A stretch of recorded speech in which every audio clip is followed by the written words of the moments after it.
Excella Education Study in USA assured scholarship. Contact 9881 96666.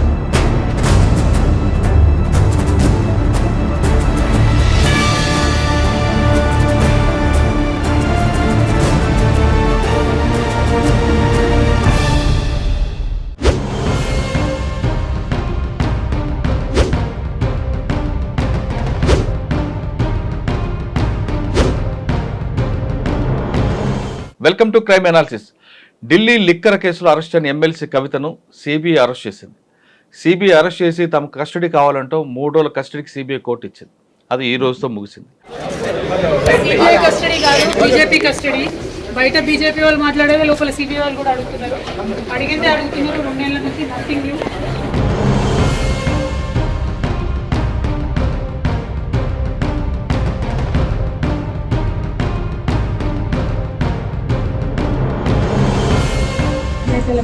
ఈ కస్టడీలో ఆమె ఏం మాట్లాడి ఉండొచ్చు?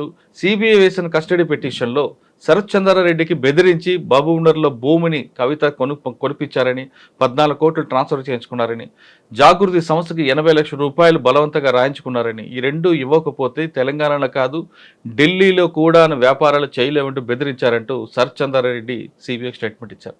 దాన్ని బేస్ చేసుకుని వాళ్ళ కస్టడీలో అడిగినట్టు తెలుస్తుంది. ఒకవేళ బెదిరిస్తే ఆమె మీద మరో కేసు నమోదు చేయాలా వద్దా, చేస్తే ఎక్కడ చేయాలనే విషయాన్ని మనతో మాట్లాడడానికి మాజీ పోలీస్ ఆఫీసర్ డాక్టర్ సర్వేశ్వర రెడ్డి గారు ఉన్నారని తెలుసుకున్నాం. సార్ నమస్తే అండి. శరత్ చంద్రారెడ్డి గారు కన్ఫ్యూషన్ తీసుకుంటే సార్ 164 స్టేట్మెంట్లో చాలా క్లియర్గా చెప్పారు. తనకి బాబునర్ దగ్గర భూమి కానీ కొనాల్సిందే లేదు, జాగృతి సంస్థకి 80 లక్షలు ఇవ్వాలి అని, ఈ రెండూ చేయకపోతే తెలంగాణలో కానీ ఢిల్లీలో కానీ తన వ్యాపారాలు చేయలేవంటూ ఆమె బెదిరించారంటూ ఆయన స్టేట్మెంట్ ఇచ్చారు. ఈ స్టేట్మెంట్ నిజంగానే ఇచ్చి ఉండొచ్చా, లేదు కేసును పక్కదో పట్టి ఇచ్చి ఉండొచ్చా అని పక్కన పెడితే 164 స్టేట్మెంట్ కాబట్టి ఖచ్చితంగా మేజిస్ట్రేట్ ముందు ఇచ్చింది కాబట్టి అది మన రియలబుల్గా ఉండొచ్చు. ఒకవేళ బెదిరిస్తే ఈ సెక్షన్లు మారితే ఉంటాయి. అప్పుడు ఎందుకు ఇప్పుడు ఇంకొక సెక్షన్ యాడ్ చేయకుండా సిబిఐ వదిలిపెట్టింది? లేదు అక్కడ జరిగింది ఇంకొకరు కాబట్టి స్టేట్ గవర్నమెంట్ ఏమైనా ఎక్స్ట్రాక్షన్ పెట్టే అవకాశం ఉందంటారా? ఇప్పుడు శరత్ చంద్రారెడ్డి స్టేట్మెంట్ ఫస్ట్ 161 చేశారు. మనం పిఏది కానీ ఈయనది కానీ చార్టెడ్ అకౌంటెంట్ కానీ తర్వాత అభిషేక్ రావు అని వీళ్ళందరూ 161 చేశారు. ఫస్ట్ చేసిన తర్వాతనే నెక్స్ట్ సేమ్ దాన్ని 164 చేయించారు. 164 అంటే వ్యాలిడిటీ ఎక్కువ, లీగల్ వ్యాలిడిటీ ఎక్కువ ఉంటుంది. ఈ statement recorded by the magistrate కనుక అది బిలీవబుల్. లీగల్ శాంటిటీ కానీ లీగల్ ఎవిడెన్స్ కానీ 164 ఉంటే డెఫినెట్ టోటల్ హాస్టల్ అయినా దాని బేస్ కన్విక్షన్ ఇస్తారు. వీళ్ళ హాస్టల్ అయినా కూడా 164 స్టేట్మెంట్ కంటే కన్విక్షన్ ఇచ్చే సందర్భాలు చాలా ఉన్నాయి జ్యుడిషియర్లో. అట్లా ఇప్పుడు మహబూబ్నగర్ ల్యాండ్ విషయానికి వచ్చేస్తే 7-14 కోట్లు 2 టైమ్స్ తీసుకున్నాం. కన్ఫెషన్ ప్రకారం మొన్న సిబిఐ వాళ్ళు ఇచ్చినటువంటి అరెస్ట్ పిటిషన్, కస్టడీ పిటిషన్ దాని ప్రకారం చూస్తే ఎక్స్ట్రాక్షన్ కిందకి వస్తుంది. మరి ఎక్స్ట్రాక్షన్ 2 టైమ్స్, 384 సింపుల్ ఎక్స్ట్రాక్షన్, 386 వచ్చేసి severe extraction. Okay, putting under fear of death అనే కాన్సెప్ట్ 386 ఉంటుంది. దానికి 10 సంవత్సరాలు బిన్ ఉంటుంది. ఈ 384 అంటే 4-5 years బిలో 7 years ఉంటుంది. ఓకే, ఏదైనా ఇప్పుడు మీరు అనేది ఏంటి సెక్షన్ యాడ్ చేయాలంటారు. ఇక్కడ అఫెన్స్ ఇక్కడ అయింది, అదేమో ఢిల్లీలో అఫెన్స్లు. ఈ అఫెన్స్ ఇక్కడ అయింది. స్టేట్ గవర్నమెంట్ సుమోటోలో కూడా కేసు రిజిస్టర్ చేయొచ్చు, ఆర్ అదర్వైజ్ శరత్ చంద్రారెడ్డితో కాంప్లైంట్ తీసుకుంటే కేసు రిజిస్టర్ చేయొచ్చు. ఇక్కడ చేసి ఇక్కడ ఇన్వెస్టిగేషన్ చేసి పీటీ వారెంట్ వేస్తే ఆ జైలుకి వెళ్ళి మన చెంచల్గూడ జైలు, చెర్రపల్లి జైలుకి వస్తారు. సార్ అఫెన్స్ ఎక్కడ జరిగినా సిబిఐ వాళ్ళే 384, 386 పెట్టుండొచ్చు కదా, యాడ్ చేయాలి. కానీ ఇప్పుడు లేదు కదా. 477 Class 1 డిస్ట్రాయింగ్ ది ఎవిడెన్స్ ఒకటి ఉంది, ఆ 420 ఒకటి ఉంది, ప్లస్ 120B ఒకటి ఉంది. అందుకొరకు అక్కడ సెక్షన్ కనపడతలేదు. అది ఎందుకు అప్పటికే యాడ్ చేసి ఉండాలి వాళ్ళు చేయాలనుకుంటే. ఎందుకంటే ప్లేస్ ఆఫ్ అఫెన్స్ ఇక్కడ వచ్చి నీవు ఎవరో యాడ్ చేయని కానీ క్వశ్చన్ వస్తుందా? ఇప్పుడు అంటే ప్లేస్ ఆఫ్ ఆఫీస్ ఇక్కడ అయిందా లేదా ఢిల్లీలో కూడా బెదిరించవచ్చు కదా? లేలే, ట్రాన్సాక్షన్ కానీ ప్లేస్ ఆఫ్ ఆఫీస్ ఇక్కడనే. ఢిల్లీలో నువ్వు వ్యాపారం ఎట్లా చేస్తావు, లేకుంటే ఇక్కడే వ్యాపారం ఎట్లా చేస్తావు, అవన్నీ బెదిరించి జాగృతికి 80 లక్షలు 14 కోట్లు తీసుకున్నారు కదా.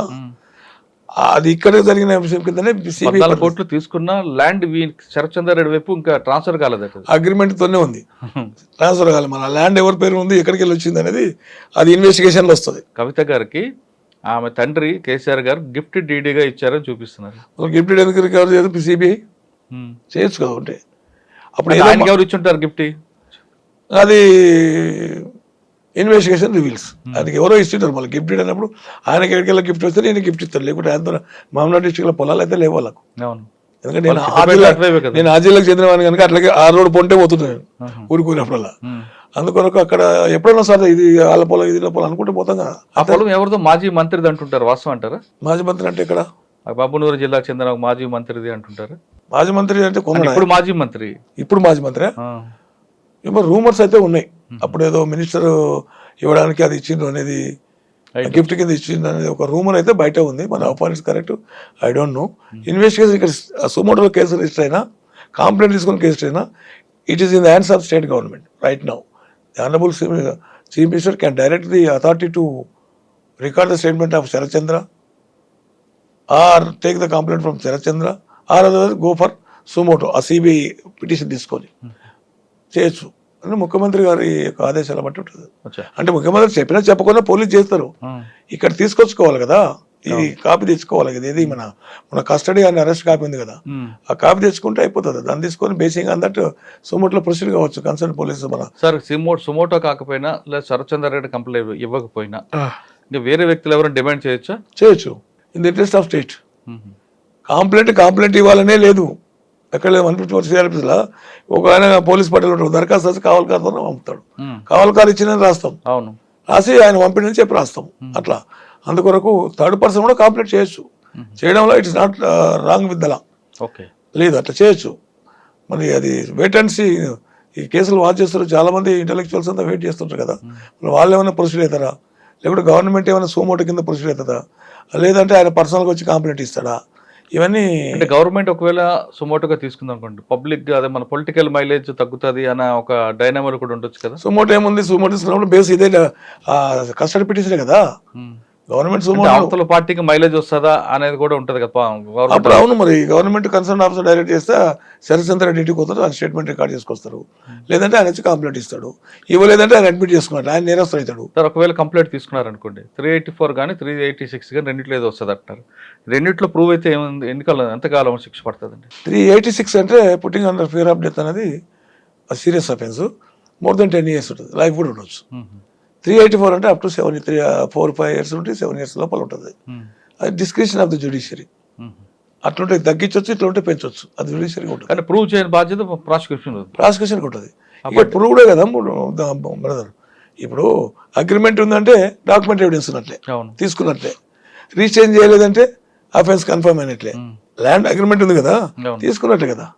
డబ్బులు ట్రాన్స్ఫర్ చేసినట్టు ఉంది కదా. డబ్బులు బ్యాంకు ద్వారా చేసిండ్రు. ఇది వాళ్ళ బిజినెస్ రియల్ ఎస్టేట్ సంస్థ కూడా ఉంది వాళ్ళది, అరబింద వాళ్ళకు. దాని ద్వారా కూడా 7 కోట్లు పోయినాయి. ఇంకో 7 కోట్లు బ్యాంక్ ద్వారా వచ్చినాయి. జాగృతికి 80 లక్షలు. జాగృతి 80 లక్షలు. ఇప్పుడు 80 లక్షలు ఏ బేస్ మీద ఇస్తారు భయ్, నాకు అర్థం కాదు ఇదంతా. ఒక ఆయన 198 కోట్లు, రకరకాల 578 కోట్లు ఇస్తారు. ఒక ఆయన 198 కోట్లు ఈయనకి ఇస్తాడు. మరి ఇవి ఏంటి, క్విడ్ ప్రోకా కాదా? దానికి government has to, central government has to think seriously. మొన్న బాండ్స్ సుప్రీంకోర్టు ఇన్వాల్వ్ అయిపోయి చేసింది. అది పార్టీలకు పైసలు దేని గురించి ఇవ్వాలి వీళ్ళకు? అంటే గవర్నమెంట్ ఫామ్ అయితే పలానా కాంట్రాక్ట్ ఫ్రీ అయినట్లా, ఆ భూమి ఈ భూమి ఉంటే ల్యాండ్ ఉంటే క్లియర్ చేయనట్లా. అదే లిట్స్ అంతే కదా బ్రో, వేరే ఏముంది అట్లా. లేకుంటే ఏం ప్రేమతో ఇస్తారు వీళ్ళు? సాక్రిఫైస్ గుణమా? అది మళ్ళీ బీదలకు పెట్టండి. ఇప్పుడు ఎంతోమంది కూడు గుడ్డకు నోచుకోకుండా ఉన్నట్టు బీద పరిస్థితుల్లో ఉన్న ప్రజలు ఉన్నారు. పంచొచ్చు కదా, ట్రస్ట్ పెట్టి పంచొచ్చు కదా. ట్రస్ట్లు ఎందుకు తెలుసా? మళ్ళీ అదే ఒకటి కథ. ట్రస్ట్లకు వేసి వైట్ చేసుకొని మళ్ళీ బ్యాక్ సైడ్ తీసుకొని ట్రస్ట్ కమిషన్ ఇస్తారు. ట్రస్ట్కి ఆడిటింగ్ ఉండదు. ఈ ట్రస్ట్లు మొత్తం ఆ విధంగానే పనిచేస్తున్నాయి. కొన్ని మంచి ఉండొచ్చు కానీ ఈ ఇండస్ట్రీస్లో అంతా అదే పనిచేస్తారు. కార్పొరేట్ సోషల్ రెస్పాన్సిబిలిటీ అని ఒక ఘనమైన పదం పెట్టి దాని కింద మళ్ళీ ఇటు పంపి ఇటుకెళ్ళి తీసుకొస్తారు. తీసుకొచ్చి మళ్ళీ ఇట్లా ఇస్తారు. అంత violation of the rules. Income tax వాళ్ళు పట్టాలి తిరిగినా గట్టిగా పడాలి. ట్రస్ట్లో అన్ని ఎగ్జామ్ చేసినప్పుడు ఎన్ని అమౌంట్ వచ్చి ఎప్పుడు పోయినాయి, మీరు ఎక్కడ ఖర్చు చేసారు, ఆడిటింగ్ చేస్తే తెలిసిపోతుంది ప్రతి ట్రస్ట్ది. ట్రస్ట్ అంటే ట్రస్ట్ వర్ది ఉండాలి కానీ అన్ట్రస్ట్ ఉండకూడదు కదా. సార్ ఇప్పుడు ఫైనల్గా చెప్పండి, ఈడీ కస్టడీ అయిపోయింది కవిత గారిది, సిబిఐ కస్టడీ అయిపోయింది. ఇప్పుడు కవిత గారు బెయిల్ మూవ్ అవ్వచ్చా? బెయిల్ మూవ్ చేసుకున్నవారు రాదు. ఎందుకంటే ఈమెకు 477(1) ఉంది కదా, డిజిటల్ ఎవిడెన్స్ డ్యామేజ్ చేయడం, తర్వాత కాన్స్పిరసీ కుట్ర ఉంది, తర్వాత అబ్స్ట్రక్షన్ చేసి వీళ్ళు ఇన్వెస్టిగేషన్ ఏజెన్సీ సహకరించకుండా అవును. ఒక విధంగా రివోల్ట్ అయిన పరిస్థితులు క్రియేట్ చేసి కనుక మేడం గారికి బెయిల్ రాకపోవచ్చు 100%. అంటే నాకు తెలిసి అవుతుంది బెయిల్ ఇవ్వాలా వద్దని జ్యుడిషియల్ పరిగణలో ఉంటుంది, కానీ నాకు తెలిసిన తర్వాత రాదు. అంటే అది బెయిల్ ఇవ్వడం అనేది మన మీరు గారు నేను కదా ఎవరికి Discretion of the చెప్పాలి. judiciary. కోర్టు అది దానికి మనం జనరల్ comment వ్యూ, చేయలేం. General view. కానీ ఈవిడ ముందుకు వెళ్ళొచ్చా బెయిల్ కోసం? Any time she can try. అంటే చేంజ్ ఆఫ్ 15 రోజులకు వేసి మళ్ళీ 15 రోజులకు ఎన్నికలు చేంజ్ ఆఫ్ సర్కమస్టెన్సెస్ ఒక వర్డ్ ఉంటుంది అలా. ఈ మళ్ళా మొన్న వేసే బెయిల్కి ఇప్పటికి పరిస్థితులు మారినవి అని ఆ మారిన పరిస్థితులు ఇచ్చి కోర్టుకు నమ్మించాలి. అంటే మొన్న ఒక రీజన్ చూపించారు కోర్టు ఎగ్జామ్స్ అని. అవును, అటువంటి రీజన్స్ మళ్ళీ వేరే చూపించాలి. బాబు స్పెయిన్కి వెళ్ళి వస్తున్నాడు ఏదోటి పోవాలి, నా ప్రజెన్స్ అవసరం ఉంది ఇంట్లో, మళ్ళీ కూడా మా ఏదో సంథింగ్ కోర్టు బిలీవబుల్ చేసే రీజన్స్ మేడం గారే has to show. Silly reason చూపించకూడదు. సిల్లీ రీజన్స్ కోర్టు బిలీవ్ చేయదు కదా. అదే మరి ఆ కోర్టులో సిల్లీ రీజన్ గా మేడం సీరియస్ అయింది కదా. అదే కోర్టులో ఇప్పుడున్న కోర్టులో ఆ లెటర్లు రాయడం ఇవన్నీ చేస్తే ఆమె సీరియస్ అయిందని తెలుస్తుంది అవును జడ్జి గారు. అట్లా రీజన్ అనేది must be believable, must be having sanctity. ఉట్టి రీజన్ చెప్పి నేను బయటకు వస్తాను నాకు ఇది అంటే ఇస్తారు. జైల్లో కూడా మనం ఎట్లా పడితే ఎట్లా డ్రామాలు చేయడానికి ఉండదు. జైలు ఆల్సో జైలు లాగానే ఉంటుంది. సరే హ్యూమానిటేరియన్ గ్రౌండ్స్ జైల్లో పరిస్థితులు మారిపోయినాయి తప్ప జైలు అంటే లిబర్టీ కంట్రోల్ అవుతాయి కదా. లిబర్టీ లేని మనిషి జీవించిన మరణించినట్లు అనేది వాడు రూసో చెప్తాడు లిబర్టీ సిద్ధాంతం చెప్పినప్పుడు. అది లిబర్టీ జాన్ స్టువర్ట్ మిల్ అంటే అని చెప్తాడు, Liberty father of the Liberty. అట్లా లిబర్టీ అనేది మనిషికి ఆక్సిజన్ లాంటిది, లిబర్టీ లేకుండా జీవించిన మరణించినట్లు అని చెప్తాడు జాన్ స్టువర్ట్ మిల్. అట్లా అలాంటి పరిస్థితులు ఉంటాయి, లేదని కాదు. కాకపోతే అంటే నేను అనుకుంటున్నాను, నా ప్రిడిక్షన్ ఏంటంటే వాళ్ళు కస్టడీలో ఉన్నప్పుడు ఛార్జ్ షీట్ వేస్తారు. ఇంకా ఉన్నాయి కదా వెరిఫికేషన్, వెరిఫై చేసేది ఉన్నాయి, చాలా ఉన్నాయి. ఇలా పేర్లు కొత్త పేర్లు వచ్చినాయి. నిన్న మళ్ళీ ఏమేమి వచ్చినావు వాళ్ళ ఎగ్జామిన్ చేయాలి, వీళ్ళు పిటిషన్ చేసుకుంటే lot of investigation pending, we to examine lot అని మళ్ళీ లెటర్ వేస్తారు వీళ్ళు పీపుల్తో పెట్టి. మళ్ళీ దానికి ఆదందిక లేదు. ఇన్వెస్టిగేషన్ ఉన్నప్పుడు జ్యుడిషియల్ కూడా కన్సిడర్ చేస్తుంటుంది. అట్లాంటి పరిస్థితులు అన్నీ అయిపోయినప్పుడు మన ఫైండ్ మనకి తెలియదు టక్కున ఛార్జ్ షీట్ వేసి లెటర్ ఇస్తారు. ఆల్రెడీ ఒక ఛార్జ్ షీట్ వేసింది. సెకండ్ ఛార్జ్ షీట్ లో సప్లిమెంట్ ఛార్జ్ షీట్ పేరు ఉంది, ఫస్ట్ ఛార్జ్ షీట్ లేదు. ఫస్ట్ సప్లిమెంటరీ లేదు. ఫస్ట్ దీంట్లో ఆవిడ విట్నెస్ గానే ఉంది, విట్నెస్ ఉంది.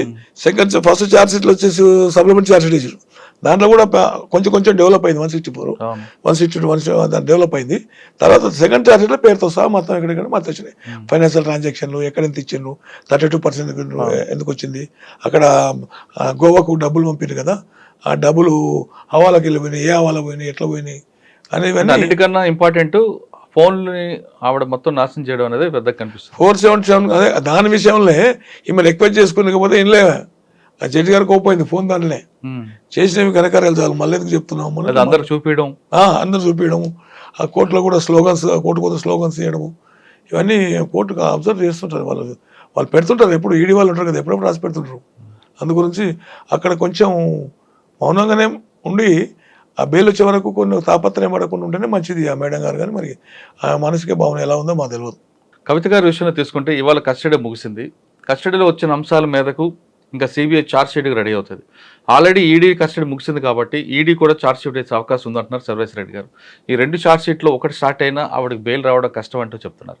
కవిత పిటిషన్పై సర్వేశ్వర రెడ్డి గారి విశ్లేషణ మరో అంశాల్లో మళ్ళీ కలుద్దాం. అంతవరకు నమస్తే. Thank you sir. Thank you very much.